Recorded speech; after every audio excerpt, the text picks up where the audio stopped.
Okay. So yeah, these three lines I am reading the parameters from the API. Okay. Here I am encoding them. But, how it is required in the URL. So Okay. why am I encoding that? So the thing here is when you Can you pass. repeat the last part? I'm sorry, I didn't catch you there. Yeah. So why am I encoding it? The reason why am I encoding it? Okay. So the reason is when you want to pass your parameters from Lambda to the Fargate, you can do that, right? My Python file is asking for command line arguments, and I can give it command line arguments. Yeah. Now I am doing it via Lambda to Fargate, and Fargate will be passing those parameters to my file. So basically, what is happening? My Fargate task, it is simply running a command called Docker run Python, Hmm. the file name, and the arguments. Okay. So Okay. if I do it in a CMD, if there are spaces, I just put the arguments in quotes, right?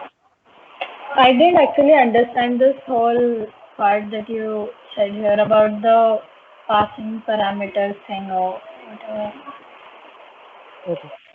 So we are here lambda. Okay. So Yeah.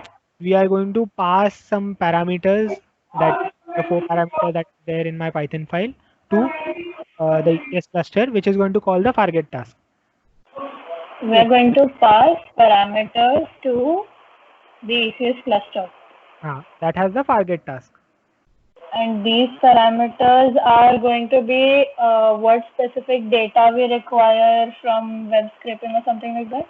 Yeah, so the keyword is actually whatever you want to search.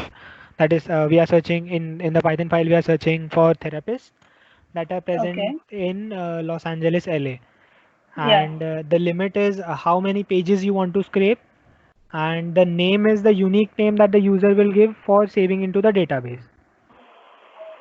Okay, so Can you explain that once again? so there is one command line argument, that is name. Okay. So this name we will be using to save it into the database. It's going to be a unique name. Yeah. Okay.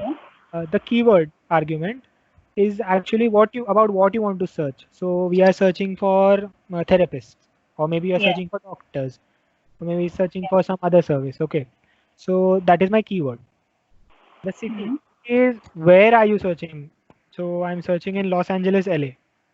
Okay. Great. And the limit. The limit is how many pages I want to scrape. Okay. Maybe I So want. basically, the arguments that we are passing are of the nature that, like while scraping the web, exactly what we should be looking for. That is what we are providing as parameters to the Yes, ACS cluster. Yeah. yes, yes. Okay. So now what Fargate will do is Fargate will simply run one command as Python, my file name, that is Yelp Scraper EC2. It will do Docker run. Wait, I'll type in here. Okay. Yeah. So what my Fargate is basically doing is that it will simply execute one command as Docker run Python file name and AR argument one, argument 3 and argument 4. Yeah. Yeah. So this is what my Fargate task will do. So now the thing is that if any of these arguments has a space in between, like Los Angeles, comma, Hmm. you see there's a space in between. Yeah. So if I run this in a CMD, only this part, if I Yeah, run it will think loss is the first argument, Angeles it, is the second yeah, argument, and so on. yeah. Yeah? So yes. So what we do is that we put them in quotes, Yeah. right? So now this will be passed as a single argument. Yeah. Now the issue with Fargate is the delimiter to separate the arguments is a comma. Okay. When we are doing it in CMD, the delimiter is a space. Okay. and putting it inside quotes, we are good to go. Yeah. Now in Fargate, the delimiter is comma. So Yeah. it's like how will I be sending my parameters, like the command, the arguments is So you'll have to uh, separate them by commas yes, essentially. Yeah. maybe name, then keyword, then Yeah. So on. you I get got what the you idea, mean. right? Yeah. So now you can see when I'm passing Los Angeles, I have a comma in here. Yeah. So what it will do is Yeah. that So that will create a problem. I yes. So understand. Los Angeles will become arg1 maybe, and space PA will become arg2, something Yes, like that. exactly. That is the issue. So what I thought, how can I fix this is I'll encode it. So the comma is not present only. So Okay. when I encode it, I am encoding it via URL plus. So how this will come as Los plus Angeles. Then there is some code for comma, maybe 30 it is. Then again there's a plus, and then there's CA. Okay. Yeah. So now you can see there is no comma. Yeah. So Los Angeles CA will be treated as one argument. Yeah. Okay. So I get it. that is why I am doing the encoding part here. When I am reading the arguments, I am encoding it. Okay, Uh, so you're basically trying to get it into the format that is required for the Fargate task. yes, Yeah? You're yes, trying to get your argument list because you'll be passing it as command line arguments, right? You said. So we need yes. to get it in the right format. Okay, I get it now. And how am I encoding it is okay. Where is that gone?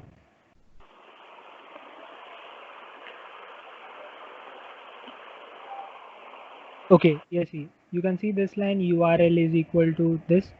Yeah. Yeah, so it should be the encoding should be of type how a URL looks like, right? Okay. Hmm. So uh, that is why I have used URL lib and parse, and I am encoding it in the form of how a URL will look. Yeah. So that is that. Uh, Uh, Next is now I have the arguments. I have read the arguments from API. I have encoded it. Encoded them, and now I need to send those arguments to the Fargate task. yeah. So what I do is I define the cluster. What is my cluster? We saw that it's Yelp Scraper. Yeah. The task definition. So the task definition name was Yelp Scraper colon 10. We even saw that. Yeah. Yeah. Now, how do I want to pass the arguments is we do it via the overrides. So the target task object gives you a variable called as overrides wherein you can pass your arguments. Okay. And this is how you do it. Okay, so that's a syntax, I guess. This Yes, it's a should syntax, be a correct. syntax. Yeah. So container overrides colon and then you Yeah. make a So in list the and form of a list and all that. yes, Okay. And yes. inside the list there's a dictionary. Okay. Yes.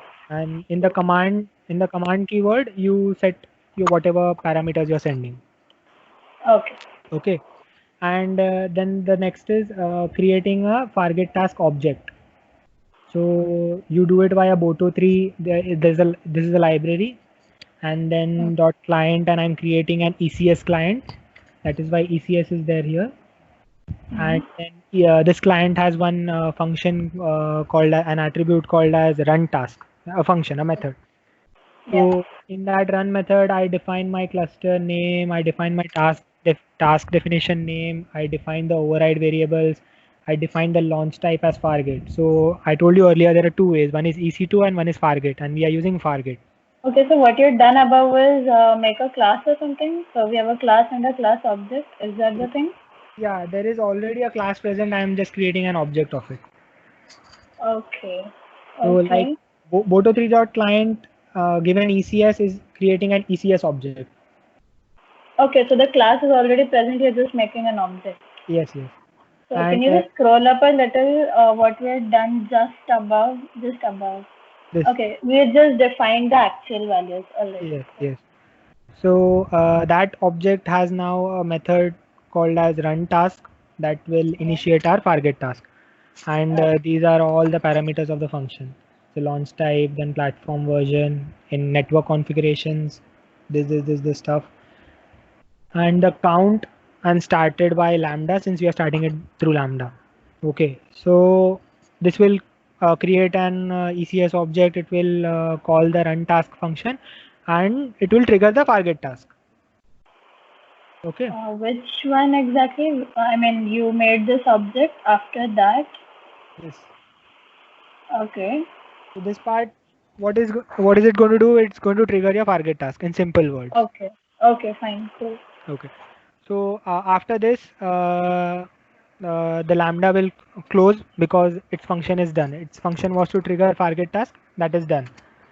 Yeah. But since it has triggered the Fargate task, your scraping part has already started and it is working in Fargate. Yeah. Okay. So now are we clear what Lambda is doing, what Fargate is doing? Yeah. I get it quite a bit now. Lot more than I got a while ago. Yeah. Okay. Yeah. So once you create this Lambda, you need an endpoint for it, right? You need an API for it. So how you add an API is you click add trigger.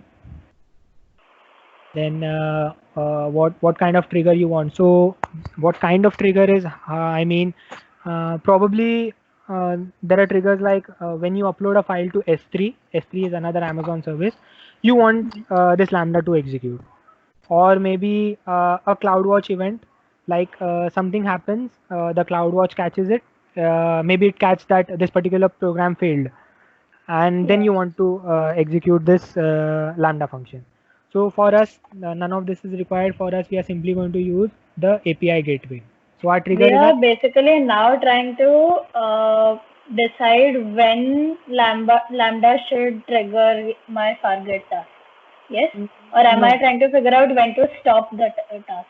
no. What we are doing is I want to call my Lambda from another app. How am I going to do that? I cannot log into AWS and then click on test or click on run Lambda and then the Lambda will start, right? I cannot do that. Yeah. Yeah. I told you in the beginning there's an React app. Yeah. So the React app needs to call this Lambda. So Okay. how is it going to call this Lambda? So Okay. that can be done via an API. Hmm. So that API creation is what we are looking at right now. Okay. So you clicked on add trigger and then you selected API gateway. Then you can create an API. I have created already, but for your purpose, I'll just create an API. Then you want an HTTP API or an REST API. So I created an REST API. Then the security you can set. You want an open or you want to generate an API key. So I selected open. And then in additional settings, there is so this is the default name that it is getting. The deployment stage, it's default. Yeah, And so we are basically making the API gateway right now. Yeah. yeah. So and then you have to click on add. So it will create an API. I'll show you the API that I have created. Okay. So this is the gateway that I have created. I am just clicking on it.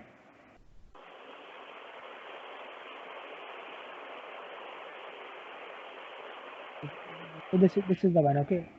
Yeah.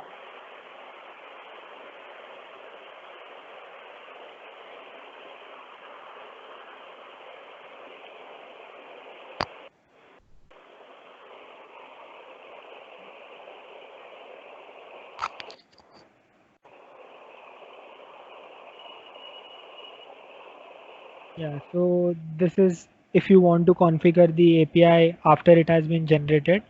So what one extra thing we had to do is that we had to add this options part. So there is something called as cores.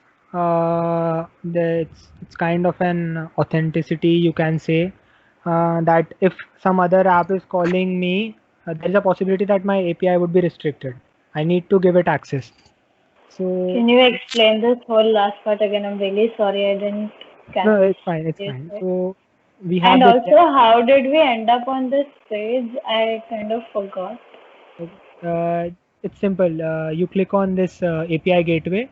this kind of page will open, and you see this is my gateway. And if you want to see the details, and this is the link of my API. Okay.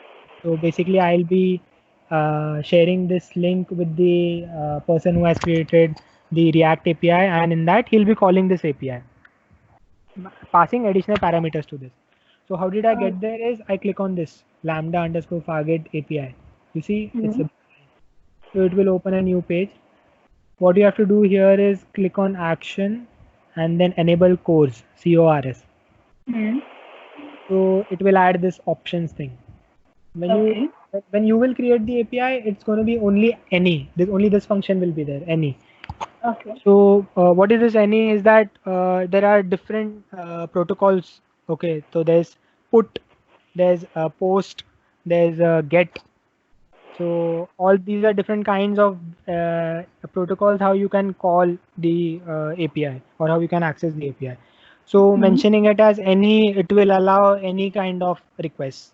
It will allow a get request, it will allow a post request, it will allow a put request. You can be specific, you can boil it down to just get and stuff. Okay. Other than that, so you'll only see any. Now you have to enable CORS since the React API, when it will try to access your link, your API, it will throw him a CORS error. Is that CORS is an header to your API. It's a kind of authentication, you can say. Okay. So you need to give access to CORS. You need to allow CORS access so that it can call your API. So if you want the details of CORS, even I have not gotten into it. If you want the details of CORS, you can simply Google and understand what is CORS and why do we need to enable CORS and stuff. Yeah. So yes, so now you have created the API as well. So what have we done till now is this is not our part. This has already been done by someone else. Your part is from this to this to this, and yeah. Also, this part is, I'll tell you, we haven't implemented it yet. Are we going to implement or not? That you'll have to clear it with ma'am. Okay. Yeah. So are you clear on here? Creating an API, my Lambda function, and then Yeah, I get it. so some extensions here. So my my Fargate task will either stop when it's successful, or it will stop when it fails. Okay. So either of the times, the CloudWatch will know about it, right? Right. Because it's a log file. So if my my Fargate task is successfully completed, that will be published into the CloudWatch. If it has failed, that will be published into the CloudWatch. Yeah. So based on the status of the Fargate task, like did it stop due to completion or did it stop due to some error, we can trigger SNS. So yeah, SNS, notification, another Amazon. Yes, true. Yeah. So in that SNS, you can set how you want to send the notification, maybe via an SMS, a text message, or maybe via an email. Yeah. So that SNS will be sending for us, like when we discussed, it will be sending an email. So to send an email, there is another service called as SES. Okay. So don't think much about this part. What if the Fargate task fails, and how will you send the notification to user? Because that is seriously something I will have to discuss with ma'am. Okay.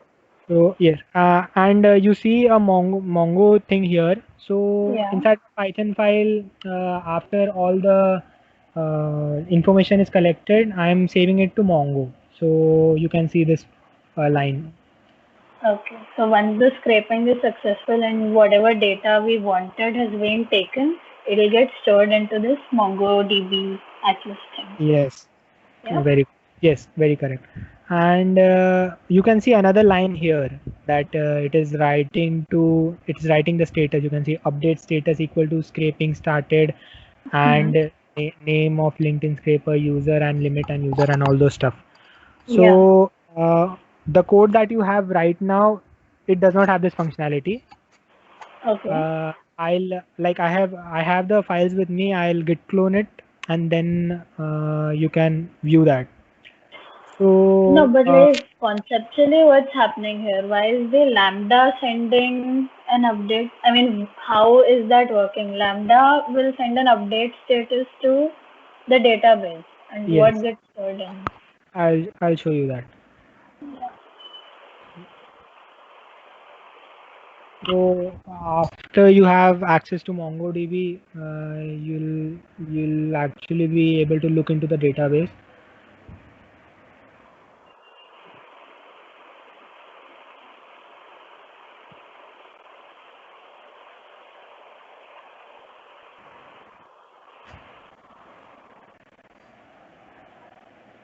So have you actually worked with MongoDB before? No, I haven't. Okay, that's fine. Even I had not when I had started this work. This is the first time even I have worked with MongoDB. Okay.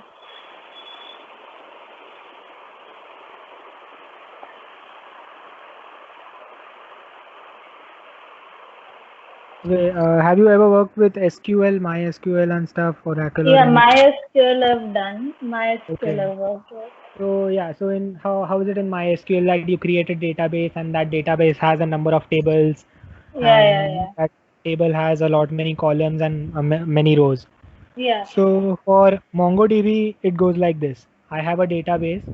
So my database Mm-hmm. name is codemarket_Akash, and I Mm-hmm. have these. These are called collections. So you can relate to them as these are tables. Okay. Okay. So, but it's wrong to call them tables. We call them collections. Okay. All right. So I have one collection. I'm showing you test one. Okay, I will show you Yelp Scraper mailing list. This is the best thing. Yeah. So this is my collection Yelp Scraper mailing list, and these are all documents. Okay. Okay. So like every table has some records and stuff. So in Yes, MongoDB, a we collection of documents, and so what the black text is could be said equivalent to column names, and then you have the corresponding data. So each row is equivalent to each document, something like that. not really. Okay. So inside the collection, you may have many documents. Like how I was saving it earlier, you can see here. Test Okay. one, it's opening.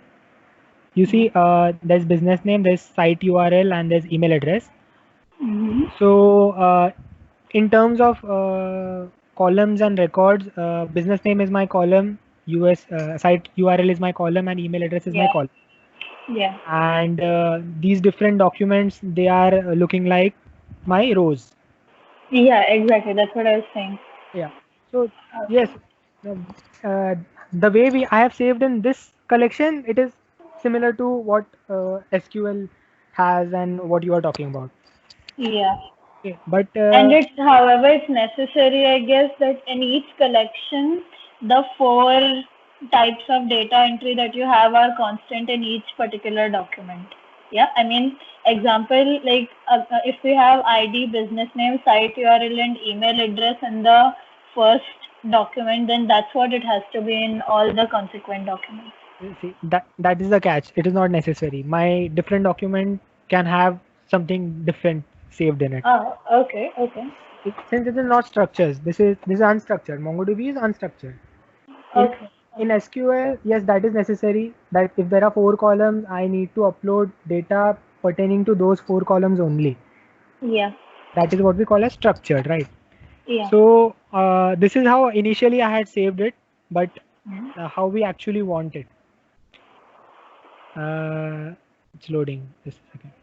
Yeah, So how actually we want it is in this format. You see the first one. yeah. The all the rest is similar. Actually, don't look at it since I have run the code four times, so it created the document four times. Okay. Okay. So how do we want it is we have one document. That document has a name, it has a limit, it has a status, it has a created by. So or what are these? These are all columns. You can refer to them as columns or fields. Yeah. Okay. So and there is a field called as created timestamp. Then there is a field called as collection of email scrape. Yeah. So now what this field has multiple records that we saw earlier, and in every record there is business name, there is site URL, and there is email. Business name, site URL. Yeah, that was there in the test one thing. Yeah. Yes. And now Yeah. I'll show you how it is looking. Okay. In a pictorial format, so you'll get what I'm saying. Yeah.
Yeah. So what is the structure of my collection, or how it is in my database? So we saw the collection name was Yelp Scraper mailing list. Hmm. So inside